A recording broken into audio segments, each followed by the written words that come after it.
I just resigned from my dream job after experiencing disability discrimination. Let's talk about it. We are now at the day before the first day of school, which, yes, that day gets its own video because that is the day that all of the red flags started flying.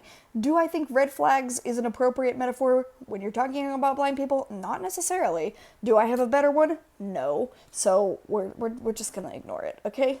The red flags started flying. So Monday morning, we have our special ed meeting at 8 o'clock, not at 8:30. And we find out two very essential pieces of information in this meeting. At least these are the only pieces that I really remember.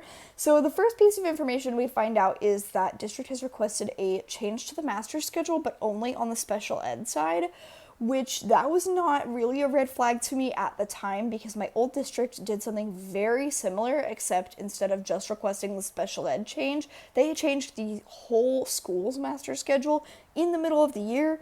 So I knew that that was a thing districts could do, and that districts could get kind of persnickety about scheduling sometimes. So that was not an immediate red flag to me. And then the other piece of information, which was also not an immediately red flag, but would become one very shortly, was that they had acquired an extra class of special ed, and so someone would be teaching 6/5, which meant that they would be having no prep period. And they had already decided who that was, and that person had already agreed to teach 6/5. So those two things happened. Those were not red flags to me. We got new copies of our schedules, which of course were on paper, so of course I could not read it. And they didn't talk about it in any depth, so all meeting I'm sitting there thinking, what happened to my schedule? Please tell me nothing happened to my schedule. I want my schedule. I like my schedule. And that's why I don't think I remember anything from that meeting. So I'm sitting there all meeting long, not knowing. Nobody comes to read it to me. They don't talk about it. So finally at the end, I ask one of my two friends, hey, do you mind reading this to me? Because obviously I could with AI, but I just wanted it read to me right then. So she reads it to me, and that is the moment that my whole world breaks wide open. Because my schedule, which my old schedule, if you'll remember, was 1 session of resource, 1 session of co-taught, and 3 sessions of curriculum support. My new schedule was now 4 sessions of co-taught and 2 preps. That is when the fact that they had somebody teaching 6/5 became a red flag. Because I was like, hold on, wait a minute. I have 2 preps and you have this guy over here teaching 6/5. Why didn't you just give that extra class to me? Like, I have 2 preps. That doesn't make any sense. So that became kind of a red flag. When I get back to my classroom, I am still shaken up about the schedule change. I remember I brought in some of like my flexible seating. I had some like yoga balls and floor seating from my old school, and I had brought some of that in and I was gonna set it up, but after the schedule change, I was really bummed, so I ended up just shoving that stuff into the storage closet that I had and never touching it again till I moved out of that classroom, because I was really upset. And then the next thing I did is I got nosy because, nobody's going to sleuth for you. You have to sleuth by yourself. So we had a spreadsheet that had everybody's special ed caseload on it. The way that special ed usually works is that all the students on an IEP are split up between the special ed teachers, and the special ed teacher that is in charge of that student is their case manager, and they're just in charge of making sure all the paperwork is complete, that it meets district requirements, that their progress reports are complete, they're in charge of all the communications home, all the stuff. So I look at the caseload spreadsheet and I see a thing that makes me really angry. And that thing is that only 2 people in the whole SPED department had their caseload flipped. Me and then the other person who was also teaching 8th grade ELA. So what had happened is we both still had some students from our original caseload, but I had a lot of her students and she had a lot of my students from my original caseload. She took over my section of resource English, which I know that it was not her fault, but I'm still petty about it.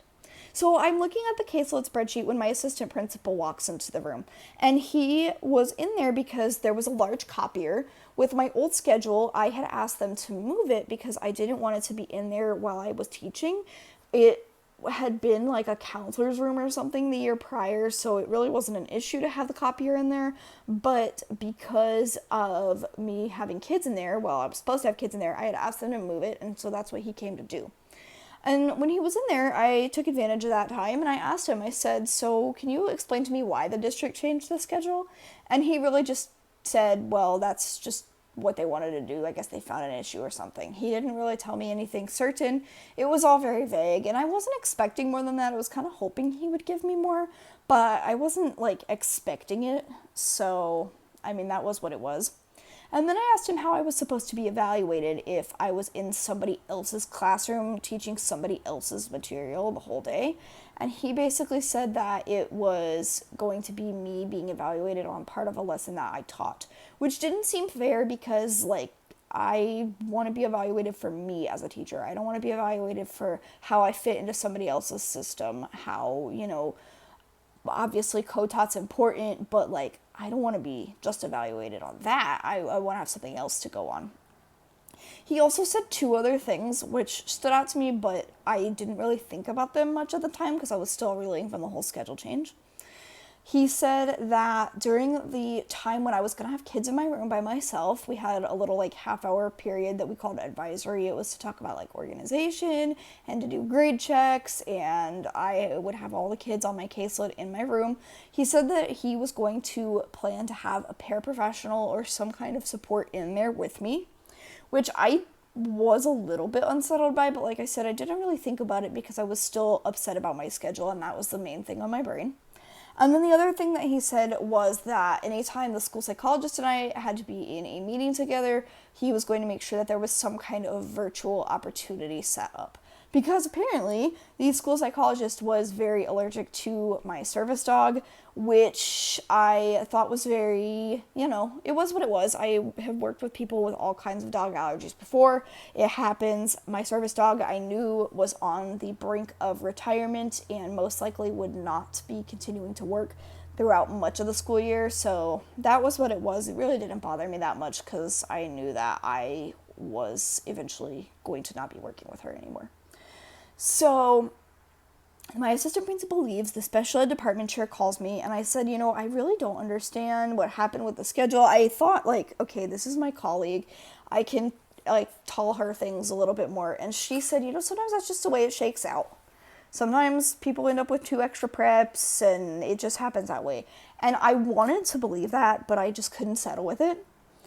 So I am talking to different people on campus. I meet with the person who will be my new co-teacher. We'll call her Newbie. So the person that was going to be my co-teacher that I talked about having met the week before, we'll call her OG. And the new one that I was going to have 3 classes with, we'll call her Newbie because she was new to campus and she was new to my schedule. So I meet with Newbie for the first time, and she immediately gives me really unclear signals. I don't really know what her plans are for her first week. I don't know how she wants to move forward, like, planning together. I don't have any insight into her classroom management style or into her routines or, like, anything. And I'm like, I don't know how I'm going to fit into this ecosystem with her. So I talk with Newbie. I talk a little bit with OG and, like, explain the schedule situation to her. And she's like, that doesn't make any sense. Her family was in education and now she was in education. And she's like, they should have a reason. Because apparently they had done the same thing to her the year before. They switched her from 7th to 8th grade with a day's notice. But it had been for a very valid reason, and she knew what that reason was and understood it. And she said that they should have given me some type of reason if they were going to switch my schedule that dramatically. So I talk with her, then I end up going to a district special ed training with my other friend, not the one that read me the schedule, but the other friend. I need to come up with names for those two. So I go to the special ed training with her, and she drives me, and we talk about it, and she says, teachers have rights, and like, if something's really not sitting well with you, you can protest that. And I kind of just chewed on that all day long and all night long, and I was like, you know what, I'm going to give it a couple days, I'm going to just see how I feel. But needless to say, I started the school year with a really weird vibe because everything, like, all the red flags were starting to flag at this point, and school hadn't even started yet. So it was a weird time.